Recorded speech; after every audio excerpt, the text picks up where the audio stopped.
Hello everyone, welcome back to another Leetcode explanation. Today we're tackling an easy but interesting math problem called count square sum triples.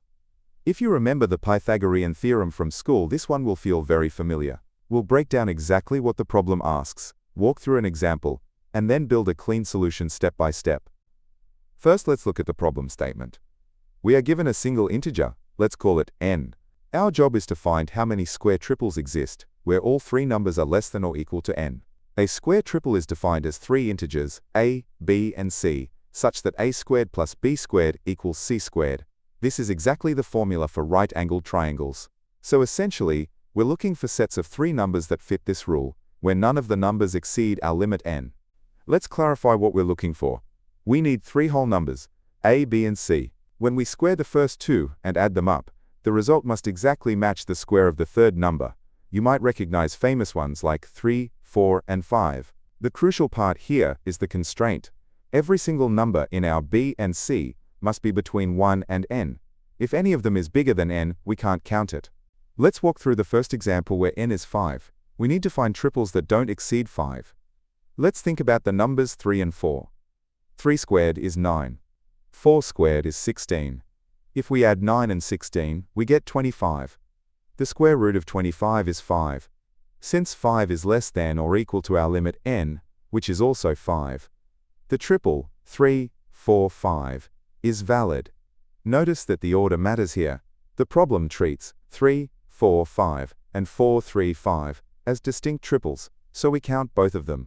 That gives us a total of 2 valid triples. A quick look at the constraints gives us a huge hint. The input n will only go up to 250. In the world of competitive programming, this is a very small number. This tells us we don't need a super complicated mathematical formula. We can probably use a simple brute force approach, like checking pairs of numbers, which would take roughly n squared operations. Since 250 squared is only around 62,000, a modern computer can do this instantly. Just a quick heads up, we'll be walking through the solution using Python logic, as it's very easy to read, but don't worry if that's not your main language. I'll be showing the full code for Java, C++, and JavaScript towards the end of the video, so stick around for that. So here is the plan, which the editorial calls enumeration. Since we need to find a, b, and c, why don't we just loop through all possibilities for a and b? Once we pick a specific a and b, the value of c is determined automatically. It has to be the square root of a squared plus b squared. We don't need a third loop for c. We just calculate what c would be, and then check two things. First, is c actually a whole number? And second, is that number less than or equal to n? If both are true, we found a triple. Okay, we've talked about the big picture and the logic. Now let's see what this looks like as actual code.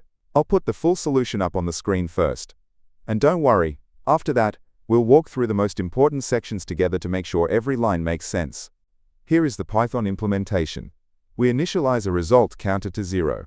Then we have our two loops iterating from 1 up to n.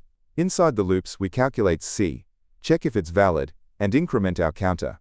You might notice a little +1 inside the square root function. That's a neat trick we'll discuss in a second. Finally, we return the total count. Let's break this down. We start with two nested loops. The outer loop picks a value for a, starting at 1 and going all the way up to n. The inner loop does the same for b. This ensures we test every single combination of a and b within our range. Since n is small, checking all these pairs is very safe and fast. Now for the interesting part. We calculate a squared plus b squared. We want the square root of this sum. The code adds 1 before taking the square root. Why? Well, computers sometimes struggle with precise decimals. The square root of 25 might come out as 4.9999. If we just convert that to an integer, it would turn into 4, which is wrong. By adding a tiny bit, like 1, we ensure that if it's supposed to be 5, it stays safely above 5 so it truncates correctly. It's a clever way to avoid precision errors. Once we have our candidate for c, we have to verify it. First, we check if c is less than or equal to n, because that's a rule from the problem. Second, we verify that c is actually the exact square root. We do this by squaring c, and seeing if it equals our original sum of a squared plus b squared. If both conditions pass, we have a valid square triple, and we increase our result counter by 1. So how fast is this solution? We have two loops, one inside the other, both running n times. This gives us a time complexity of big O of n squared. Given that n is at most 250, this is perfectly fine. As for space, we aren't creating any lists or arrays, we just store a few numbers. So the space complexity is big O of 1 or constant space. It's very efficient memory-wise. Alright, that covers the main solution in Python. As promised, for those of you who code in other languages, I'm about to show the full solutions for Java, C++, and JavaScript. I won't be breaking these down line by line, but the logic is exactly the same. 2 loops and a check. Just pause the video on your language of choice to check it out.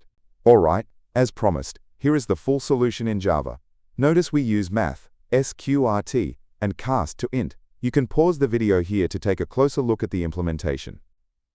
Next up, here is the C++ version of the solution. It looks very similar to the Java one. Again, feel free to pause and review the code. And finally, here is the solution in JavaScript.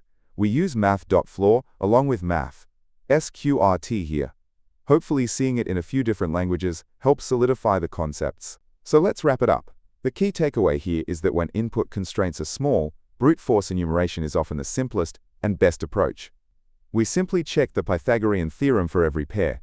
We also learn to be careful with square roots and floating point numbers. Always verify your integer result by squaring it back to see if it matches the original target. Alright, before we close out, I want to quickly show you a personal project I built to solve a problem that always drove me crazy. It's an app called My Daily To-Do. My biggest frustration with every other to-do app was retyping the same things every single day. Go to the gym, review code, work on the daily Leetcode problem. You know the drill. So I built my app around one simple but powerful idea: separating your routine tasks from your one-off tasks. Routine tasks, marked with the little refresh icon, automatically reset for the next day. One-off tasks, like ship new feature, get the little puff of smoke icon, and they disappear for good once you're done. This small change turns a dumb checklist into a smart scheduler. If that sounds useful, you can try it right now on the web. The link is in the description. And one more thing I want to make super clear. Right now, as a thank you for being an early supporter, the app is 100% free. There are no ads, and no subscriptions whatsoever. This means you get access to everything, including really powerful features like presets, which let you save entire task lists and load them with a single tap. Now, down the road, creating new presets will likely become part of a premium plan to help support the channel. But, and this is the important part, any presets you create now, while it's all free, are yours to keep and use forever. So it's the perfect time to check it out on the web, play with all the features, and build out your perfect setup at no cost. If you enjoyed this problem and want to keep practicing, the learning doesn't have to stop here. I've organized all my video solutions into handy playlists. Whether you're looking to grind through more Leetcode easy, medium, or hard problems, or you want to master a specific topic like sliding window or dynamic programming, I've got a playlist for you. It's the perfect way to focus your study sessions. Go to the playlist tab and find a playlist that fits your goals. Also, if you're looking for even more Leetcode problems beyond the daily challenge, I've started a second channel called Leetcode Unlocked. It's where I'll be posting solutions to a ton of other problems. So if you're serious about your interview prep, be sure to check it out. The link is in the description below. Hope this Leetcode solution breakdown made sense. If it helped, give that like button a click, maybe subscribe for more, or drop a comment if you have questions. Make sure to turn on the notification bell so you know straight away when I upload a video, because I upload videos daily. If you want to support the channel, a few people have asked how I plan my solutions.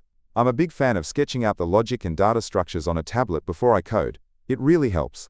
I've put affiliate links in the description to the tablet I use and a few other good options. Using those links doesn't cost you anything extra but really helps me out.